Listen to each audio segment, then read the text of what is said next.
Series 1, Episode 3. Dividing the Stuff. The Fight. With all the problems of subdivision and taxes going on, nothing has been said about the contents of the house. In the beginning, when the property was appraised for tax purposes, the appraiser said, "What about all this stuff?" Whereupon the executor said, "This is all garage sale stuff, $1,500 for the whole lot." This appeased the man, and he went on with his appointed duty. One of the smart things grandmother did was to not itemize the will. All it said was she left her property to her 3 grandchildren to share and share alike. Nothing else was mentioned. This is good because it is a way to avoid taxes on the other various and numerous items. On the other hand, all this stuff was left for us 3 girls to deal with and divide. First off, everything is to be done on a monetary basis. Suggestions were made like selling everything and splitting the money 3 ways to having us actually buy the items we liked best from the estate. This idea I thought was ludicrous. Why buy something from yourself? At any rate, we decided to get everything appraised and group things in 3 piles according to value and or similarity. My other grandmother on my father's side, whom we called Nanny, was an antique dealer. One lovely day, Nanny came out to the farm, chauffeured by my cousin Robin, the eldest of our generation. We had already accumulated all the copper, brass, pewter, and glassware and assembled it in the big kitchen. We proceeded, Robin, Nanny, and I were the only ones there, and it took a good hour or more. But when we finished, everything had a price. Some of the items that we've taken for granted all this time were of surprising value. Other things were practically worthless. With these prices set, the next task to tackle would be the beginning of a long, tedious, and temperamental test. We all knew it wouldn't be easy, but how difficult some of it gets is beyond reason. We couldn't just pick what we wanted because everyone wanted the same things. And once one finds out that one thing is worth so much more than the other, the expensive item becomes the main attraction, although no one would admit that. We figured that the things no one wanted would be sold and that money to be divided 3 ways. The system of division we came up with was putting numbers in a hat and labeling the equivalent piles to correspond with those numbers.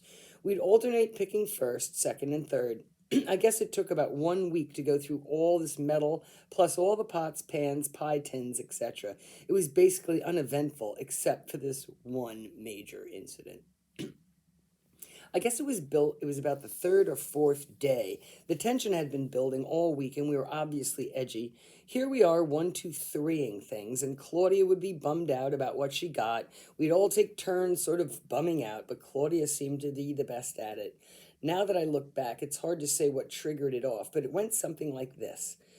Claudia was bumming out about not getting something that Lisa probably got, and Lisa was pleased, and I was trying to mediate and keep things light. Yes, they're all nice things and that sort of rot. Claude would retort, "But it's not what I wanted. What can I do with that?" Weeping. Lisa, fed up with her shit, began mimicking or something equally obnoxious, whereupon I approached Lisa and said, "Why torment her? Leave her be. You really have a way of pushing people to their limits. Just let it lie." She came back with another mimic, and I had it. Seeing her pretty face all contorted to look and whine like the big pain in the ass, and I knew I shouldn't have, but the tension was so high and her remarks were so nasty that I just had to hit her. Actually, I knocked her down. I just wanted to sit on her and make her mellow out, but it caused the opposite effect. She immediately sunk her teeth into my breast, hair pulling followed by the old stereotypical cat fight. And then Claudia came in and started to hit Lisa. I remember kicking Lisa when she was down and watching Claudia spit on her. It was a mess. Lisa screamed, "It's big of you both to gang up on me and beat me. Just don't be such a bitch and push us to this demeaning behavior. If you knew when to shut up, a lot of this would be avoided." Lisa and I continued our fight outside. Claudia, like an ass, called the executor to come break up the fight. It was a good energy release to fight. What did she think we'd do? Kill each other?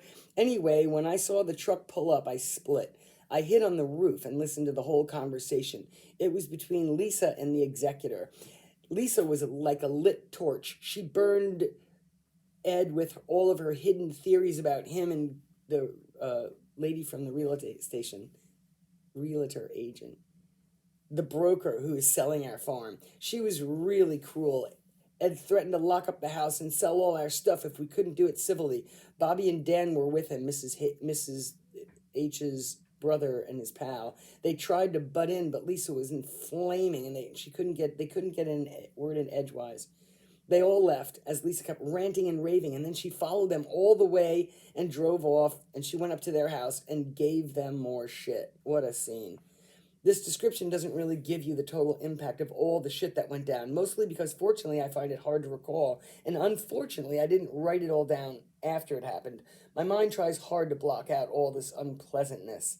Miraculously enough, apologies were made, first off from me to Lisa, and a little lecture on how she really should be more selective in her speeches to us. She's a button pusher from way back. Eventually we got through all the medals except silver, and then we began with books. I'm going to end right here. I will say that I did write this in the late 80s, and this happened in the early 80s. Say toodaloo for now.